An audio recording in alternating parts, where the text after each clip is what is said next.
Hello, ladies and gentlemen. My name's Shane, and welcome back to the Horror Basement, and this, our ninth installment of the Classic Horror Review series. Today we're going to be talking about The Mad Monster, a movie from 1942. Now, this movie follows a mad scientist named Dr. Cameron, and as all mad scientists do, he has a crazy plot that involves creating some kind of monster. Now, Dr. Cameron's idea is through some kind of serum or blood transfusion or something, he is going to create an army of human wolf hybrids. Now, there's a couple issues with this. One being the movie does not feature any real wolves. The animals are very clearly coyotes.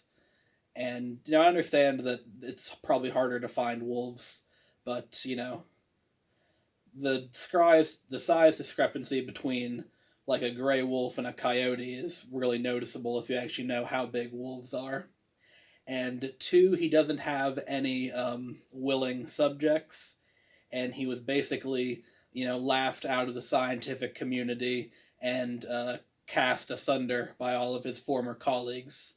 Uh, so he decides to first test this technique on his gardener or groundskeeper, who is a really tall dude named Petro. And once he injects Petro, Petro becomes a store brand version of the Lon Chaney Jr. Wolfman, a movie which coincidentally came out the year before.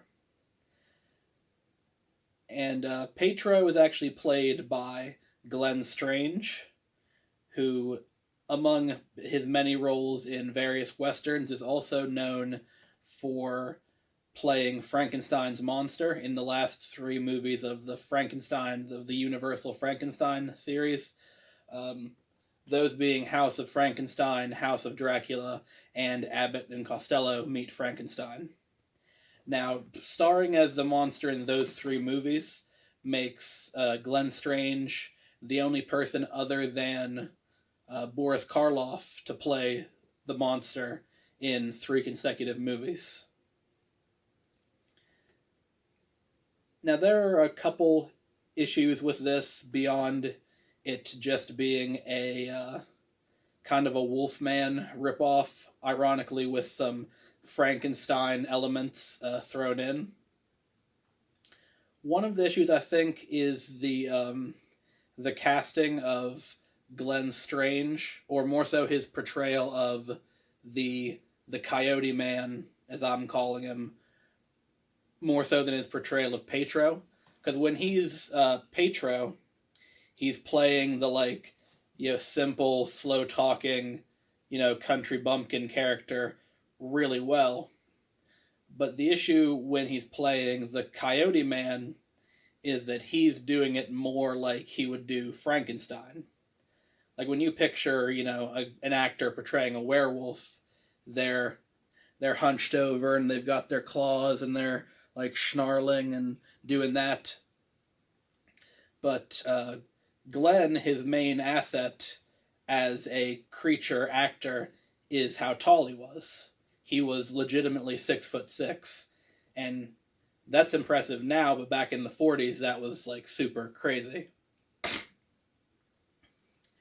So instead of hunching over and doing kind of the Lon Chaney Jr. style werewolf, he is standing, for the most part. His character is walking and he's bolt upright with his hands at his side, and a little bit of snarling going on, obviously, but the makeup is not nearly on the level of the Wolfman, and other than just kind of ripping off that general concept, the movie really follows like the kind of standard Universal monster movie plot, to where the monster kills a little girl, and all the country bumpkins are going out with their shotguns looking for it.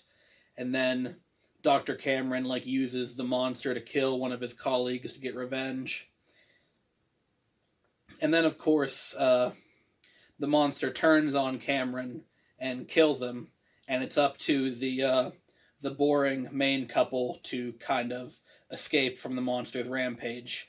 And what, in line with all the other kind of Universal era knockoff monster movies, the main couple is pretty boring, and they're kind of do nothing characters. Like the female lead is Dr. Cameron's daughter, Lenora, and she doesn't really do anything other than complain that she's tired of being cooped up in this like secluded country house where Cameron does all of his experiments. And her boyfriend is this reporter character named John, who is kind of investigating the monster murders, but nothing really comes of it because by the time they confront Cameron, the monster is already on the loose and the house is on fire. And we're getting this real quick, very stereotypical like Universal monster movie wrap up where the lab's on fire, the creature kills the mad scientist, and then the creature perishes in the fire as well as the main couple kind of escape and look on.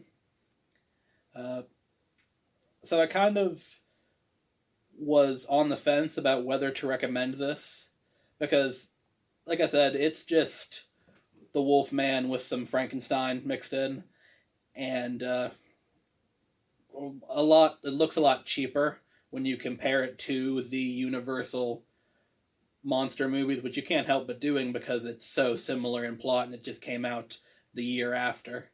But if there is two things I really enjoy, it is horror movies from this era, like the 30s into the late 40s, like the Universal era, and also werewolves. Like werewolves are my favorite growing up. I was actually a werewolf for kindergarten for Halloween. So while it is generic and derivative, it's still a fun little movie, and it's interesting to see Glenn Strange doing this before he would go on to become Frankenstein's monster a few years later. So I will give this a soft recommend, but go ahead and watch this one. It's Halloween season. This is a good like generic horror movie to put on in the background and kind of just get the like old school monster movie vibe. So that's it for today's video. Next video, we'll be going even more old school and talking about Nosferatu from 1922. This will be the first silent movie I cover on the channel. So keep an eye out for that. Hit subscribe and hit the bell so you get notified when that video drops. And if you enjoyed the video, leave a like and comment your thoughts on the movie if you've seen it. And that'll be all for today. Thank you for watching and have a good night. Thank you.